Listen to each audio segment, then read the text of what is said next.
Hello friends, welcome back to my YouTube channel. आज हम इस वीडियो में सीखेंगे जो हमारे पास इलेक्ट्रॉनिक का सर्किट कोई होता है, इलेक्ट्रॉनिक सर्किट होता है या इलेक्ट्रिकल सर्किट का होता है। तो इसमें बहुत सारे कंपोनेंट्स होते हैं, हमें बिल्कुल बेसिक्स पता नहीं होते हैं ये क्या काम करते हैं। मैंने बहुत सारे वीडियोस आज तक बनाए हैं। जो मेरे सब्सक्राइबर्स होंगे या जो मेरे देखने वाले होंगे, मेरी वीडियोस देखने वाले होंगे, उनको पता होगा मैंने कितने वीडियोस बनाए होंगे, इन बोर्ड्स पे बनाए हैं। लेकिन बहुत सारों को पता नहीं होता है, बेसिक्स पता नहीं होता है, ऐसे ही करते हैं काम, कुछ बिना पता होता है, कुछ नहीं पता होता है लेकिन फिर भी ऐसे ही करते हैं। रेपियर अगर कोई करना होगा लेकिन नॉलेज कुछ नहीं होती है। आज हम इस वीडियो में सीखेंगे जो सर्किट हमारे पास होता है, कोई भी सर्किट हमारे पास होता है, तो इसमें जो ये सारे कंपोनेंट्स लगा के होते हैं, इनका फंक्शन क्या होता है और इनका नाम क्या होता है, इनकी यूज़ क्या होती है। तो वीडियो थोड़ा सा बड़ा बन सकता है। एक छोटी सी रिक्वेस्ट है, अगर आप चैनल पर नए आए हो तो प्लीज़ चैनल को सब्सक्राइब करना ज़रूरी, क्योंकि मुझे थोड़ा सा सपोर्ट मिल जाता है। मेरे ऑलमोस्ट 1600 सब्सक्राइबर्स होने वाले हैं। जिन्होंने सब्सक्राइब किया है उनके लिए thank you, thank you, thank you so much. और मेरे फेसबुक पेज पे भी मैं ये वीडियोस अपलोड करता हूँ, लेकिन वहाँ पर मेरे ज़्यादा फॉलोअर्स नहीं है, तो प्लीज़ वहाँ से भी फॉलो किया करो, क्योंकि मैं हर रोज़ कोई ना कोई इन्फॉर्मेटिव वीडियो अपलोड करता हूँ। तो चलो टाइम ज़ाया नहीं करते हैं। यहाँ पर मैं कोई एक बोर्ड लेता हूँ, ये इंफ्रारेड के मेरे पास मदर बोर्ड्स हैं। इनमें हम देखेंगे क्या क्या कंपोनेंट्स लगा के होते हैं और इनका फंक्शन क्या होता है। सबसे पहले हम स्टार्ट करेंगे एक एक कंपोनेंट में, आपको अच्छे से समझाऊंगा। वीडियो एंड तक ज़रूर देखना है, मैं प्रॉमिस करता हूँ, आप मतलब मैं गारंटी देता हूँ, आप 70-80% कंपोनेंट्स जो इनमें लगा के होते हैं उनकी आपको अच्छे से नॉलेज मिलेगी। सबसे पहले हम यहाँ से स्टार्ट करेंगे बेसिक कंपोनेंट जो हमारे पास रजिस्टर है। ये मैंने जितने वीडियोस में मैंने बनाए हैं, मेरे हिसाब से मैंने हर किसी वीडियो में ये एक्सप्लेन किया है। रजिस्टर का काम क्या होता है यहाँ पर मैं सबसे पहले आपको दिखाऊंगा। यहाँ पर ये भी रजिस्टर है, ये भी रजिस्टर है, ये भी रजिस्टर है, ये भी रजिस्टर है। ऐसे जो भी आपको कंपोनेंट्स दिखेंगे इस टाइप के, ये सारे रजिस्टर्स होते हैं, जिनमें ये डिफरेंट कलर कोड्स, ये लाइनिंग बना के होती है ना, ये कलर कोडिंग करके होती है इनमें। मैंने कलर कोडिंग भी के लिए भी वीडियो बनाया है, फुल वीडियो, कि कलर कोडिंग को हम कैसे रीड करते हैं। जो हमारे पास रजिस्टर्स होते हैं इनका कलर कोडिंग हम कैसे रीड करते हैं। अगर आपने अभी तक वो वीडियो नहीं देखा है तो आप वो भी देख सकते हो, उसमें आप अच्छे से समझ पाओगे कि कलर कोडिंग कैसे हम रीड करते हैं रजिस्टर्स की। ये सारे हमारे पास रजिस्टर्स होते हैं। रजिस्टर्स का काम क्या होता है, ये हमें अपोज करते हैं करंट को फ्लो होने में। मतलब हम ऐसे समझेंगे कि ये करंट को लिमिट करते हैं फ्लो होने में। हो गया ये हमारे पास रजिस्टर। अब दूसरा कंपोनेंट हम देखेंगे यहाँ पर, ये सारे सिलेंड्रिकल कंपोनेंट्स जो आप देख रहे हो यहाँ पर, ये सारे यहाँ पर इलेक्ट्रोलाइटिक कैपेसिटर्स हैं, या इनको हम पोलराइज्ड कैपेसिटर्स बोलते हैं। पोलराइज्ड का मतलब क्या होता है? पोलराइज्ड मीन्स जिसमें हमें पॉजिटिव और नेगेटिव होता है। जैसे कि हमारी बैटरी होती है, बैटरी भी हमारी पोलराइज्ड होती है। पोलराइज्ड मतलब जिसमें हमें पॉजिटिव और नेगेटिव टर्मिनल्स होते हैं। कैपेसिटर के दो टाइप्स हैं यहाँ पर, ये आप देख सकते हो, ये पोलराइज्ड कैपेसिटर्स हैं। ऐसे ही ये नॉन पोलराइज्ड कैपेसिटर है। ये भी हमारे पास कैपेसिटर है, ये भी कैपेसिटर है। फर्क क्या है? वो पोलराइज्ड है, ये नॉन पोलराइज्ड है, बस इतनी ही फर्क है। इसके बाद हमारे पास यहाँ पर कुछ पावर फैक्टर करेक्शन के लिए यहाँ पर कुछ कैपेसिटर्स लगा के होते हैं, इनको पीएफ्स बोलते हैं। हम इनको पीएफ्स बोलते हैं। कैपेसिटर क्या काम करता है? कैपेसिटर एनर्जी को स्टोर करता है इलेक्ट्रोस्टैटिक फील्ड में। और इंडक्टर एक होता है, वो यूजुअली हमें कहाँ पर देखने को मिलता है? ये अगर आपने इंडक्शन कुकर खोला होगा, ये इंफ्रारेड का बोर्ड है, ये इंडक्शन का नहीं है, इंफ्रारेड का है। इंफ्रारेड बोर्ड में आपने ये इंडक्टर लगा के देखा होगा, वो एक मैग्नेटिक सर्कल होता है, उसमें कॉइल वाउंड करके होती है।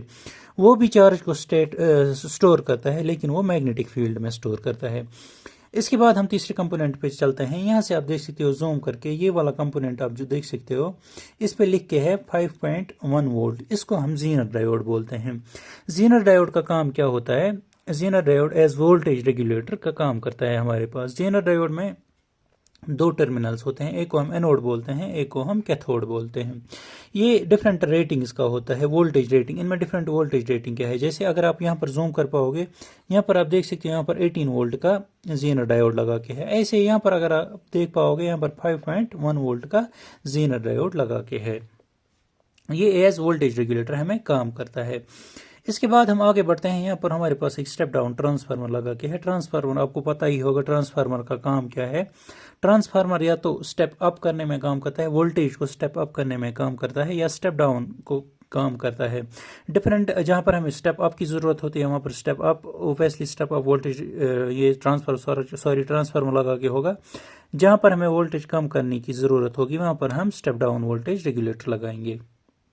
इसके बाद यहाँ पर हमारे पास कुछ डायोड्स होते हैं, इनको हम क्या बोलते हैं, इनको हम सिंपल डायोड्स बोलते हैं। ये IN4007 डायोड है, इसमें भी दो आप देख सकते हो, इसमें भी दो टर्मिनल्स होते हैं, एक को हम एनोड बोलते हैं, दूसरे को हम कैथोड बोलते हैं। ऐसे आप यहाँ पर देख सकते हो कुछ ये भी एक वोल्टेज रेगुलेटर आप समझ सकते हो। ये एक 7805 वोल्टेज रेगुलेटर यहाँ पर लगा के है, आप देख सकते हो। इसमें भी 3 टर्मिनल्स होते हैं। सबसे पहला टर्मिनल जो इसमें लगा के है इसको हम बोलते हैं इनपुट, और बीच वाला जो होता है वो न्यूट्रल टर्मिनल होता है या नेगेटिव टर्मिनल होता है, और जो थर्ड वाला ये होता है, थर्ड वाला जो इसमें है उसको हम आउटपुट बोलते हैं। ये एक 7805 वोल्टेज रेगुलेटर यहाँ पर लगा के है।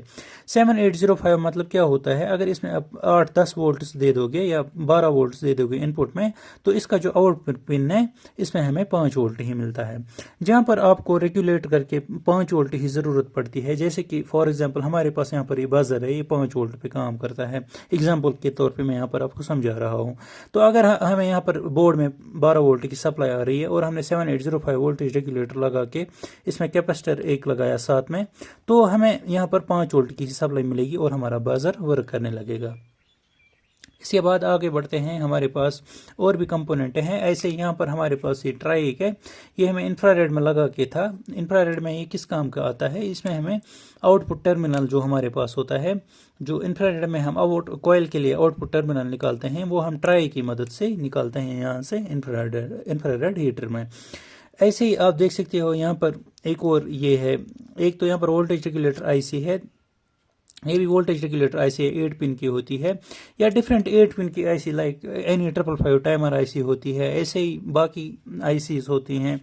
ये आईसी अगर हम पढ़ने बैठ जाएंगे तो ये बहुत बड़ा टॉपिक है, आईसीज के रिलेटेड बहुत बड़ा टॉपिक है, इसको हमें समझने में बहुत टाइम लगेगा। इसके बाद आप देख सकते हो यहाँ पर ये एक फ्यूज़ है। फ्यूज़ के बहुत सारे टाइप्स होते हैं। यहाँ पर आप देख सकते हो ये सिरेमिक फ्यूज़ है। इसको हम सिरेमिक फ्यूज़ क्यों बोलते हैं, क्योंकि यहाँ पर जो ये पार्ट इसका होता है ये सिरेमिक का बना होता है। इसके बाद हमारे पास एक और फ्यूज़ होता है, वो भी ऐसे लगा के होता है। इसमें सिरेमिक इसलिए लगा के होता है क्योंकि जो हमारा इंफ्रारेड हीटर होता है इसमें हीट बहुत ज़्यादा होती है, अगर इसमें हम ग्लास फ्यूज़ लगाएंगे तो वो फट सकता है, इसलिए हम यहाँ पर जो ये सिरेमिक फ्यूज़ होता है ये इसी का इस्तेमाल करते हैं इंफ्रारेड हीटर में। यूजुअली आपने ग्लास फ्यूज़ भी देखा होगा या आपने कैटरेज फ्यूज़ भी देखा होगा। ऐसे ही हमारे पास यहाँ पर बजर है, ये हमें अलार्म का काम करता है या हमें इंफॉर्मेशन का काम करता है। जब हमें ये इंफ्रारेड बंद होगा या कुछ होगा या कहीं पे मतलब जहाँ पर आपकी बजर की ज़रूरत होती है, जैसे वॉशिंग मशीन में टाइमर ऑफ होता है तो बजर स्टार्ट होता है, वैसे ही इसमें भी बजर लगा के होता है। टाइमर बंद हो गया, बजर स्टार्ट हो गया। और इसमें कुछ खास कंपोनेंट्स और नहीं है, ये बिल्कुल बेसिक कंपोनेंट्स हैं। अब हम देखेंगे इसकी डिस्प्ले में क्या है। ये आप देख सकते हो, इसमें एक डिस्प्ले लगा के है, यहाँ पर आप देख सकते हो ये डिस्प्ले यहाँ पर लगा के है। ऐसे ही यहाँ पर कुछ PFs लगा के हैं और यहाँ पर आप देख सकते हो एक पोलराइज्ड कैपेसिटर लगा के है। इसके बाद यहाँ पर ये बटन्स लगा के हैं और इसके अंदर कुछ LEDs लगा के हैं। यहाँ पर भी देख सकते हो आप कुछ रजिस्टर्स लगा के होते हैं। ऐसे आप यहाँ पर देख सकते हो एक और बोर्ड मेरे पास है, इसमें भी सेम ऑलमोस्ट यही कंपोनेंट्स लगा के होते हैं, यही सारे कंपोनेंट्स हैं ऑलमोस्ट। और भी बहुत ज़्यादा इलेक्ट्रॉनिक्स के बहुत ज़्यादा कंपोनेंट्स हैं, लेकिन मैंने आपको यहाँ पर इंफ्रारेड बोर्ड दिखाया है। इसमें जो भी कंपोनेंट्स लगा के थे मैंने आपको ऑलमोस्ट ये सभी दिखाए, इनकी वर्किंग दिखाई, इनका फंक्शन क्या होता है और ये क्यों हम यूज़ करते हैं। ऐसे ये वाला कंपोनेंट आप देख सकते हो जो यहाँ पर लगा के है, ये भी एक नॉन पोलराइज्ड कैपेसिटर है। अगर आपने ये भी कहीं पे देखा होगा तो ये भी कैपेसिटर होता है। इसमें अच्छे से यहाँ पर रीडिंग्स होती है, लिख के रीडिंग्स होते हैं, सभी कंपोनेंट्स पे अपनी अपनी रीडिंग्स लिख के होती है, तो आप अपने हिसाब से देख सकते हो जो आपको चाहिए होगा। बाकी अगर आपको कोई भी क्वेश्चन होगा कंपोनेंट्स के रिलेटेड, यहाँ पर मैंने बिल्कुल बेसिक्स सिखाया आपको, बेसिक क्या क्या होता है, कंपोनेंट्स जो बेसिक कंपोनेंट्स हम यूज़ करते हैं। एक कंपोनेंट में यहाँ पर भूल ही गया आपको बताना, ये इसको हम वायरस्टर बोलते हैं। जब हम ज़्यादा करंट, जब अगर बोर्ड में ज़्यादा करंट फ्लो हो जाएगी तो ये बिल्कुल शॉर्ट हो जाता है और हमारा बोर्ड बच जाता है, ये सॉरी ओपन हो जाता है, बोर्ड हमारा बच जाता है। ये वायरस्टर जो हमारे पास होता है ये ओपन हो जाता है और मतलब जल जाता है और हमारा बोर्ड बच जाता है ओवर करंट की मदद से, ओवर करंट से हमारा बोर्ड बच जाता है। बाकी आई होप मैंने ऑलमोस्ट सारे कंपोनेंट्स जो भी यहाँ पर हो थे मैंने ऑलमोस्ट सारे कवर किए। बाकी अगर आपको कोई भी क्वेश्चन होगा किसी भी टॉपिक के रिलेटेड या कंपोनेंट्स के रिलेटेड कोई भी क्वेश्चन होगा तो प्लीज़ कमेंट्स में ज़रूर बताना। और अगर फेसबुक पेज से नए हो तो प्लीज़ फेसबुक पेज को भी फॉलो करना और अपने फ्रेंड्स के साथ भी शेयर करना। बाकी मिलते हैं नेक्स्ट वीडियो में, तब तक के लिए गुड बाय।